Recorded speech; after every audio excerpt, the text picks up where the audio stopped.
ரவிச்சந்திரன் அஸ்வினுக்கு இந்த ஒரு அசிங்கம் தேவையா மக்களே? ஏன்னா இப்பதான் ரீசெண்டா அவரோட யூடியூப் சேனல்ல ஒரு விஷயத்த சொன்னார் அபவுட் டெவல் பிரேவிஸ். அதாவது நிறைய டீம்ஸ் அவர் அப்ரோச் பண்ணாங்க, பட் சிஎஸ்கே எக்ஸ்ட்ரா அமௌண்ட் கொடுத்துதான் அவர் ஸ்குவாட்ல எடுத்தாங்க.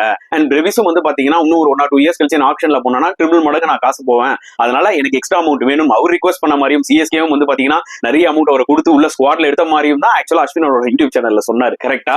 ஆனா இப்ப சிஎஸ்கே மேனேஜ்மெண்ட் என்ன பண்ணிருக்காங்கன்னு பாத்தீங்கன்னா இன்ஸ்டாகிராம்ல ஒரு 3 போஸ்ட் போட்டிருக்காங்க. ஐபிஎல் அட்வைசரிக்கு அவங்க என்ன இன்ஃபர்மேஷன் சொல்லியிருந்தாங்களோ அந்த ஸ்னாப் ஷாட்ஸ் எல்லாமே வந்து பாத்தீங்கன்னா இன்ஸ்டாகிராம்ல போட்டுட்டாங்க. அதுல வந்து பாத்தீங்கன்னா கிளியர் கட்டா போட்டிருக்கு டெவல் பிரேவிஸ 2.2 crores தான் எடுத்திருக்கோம் ரீப்ளேஸ்மெண்ட் ஆஃப் குர்ஜாப்ரீத் சிங் அப்படின்னு சொல்லிட்டு.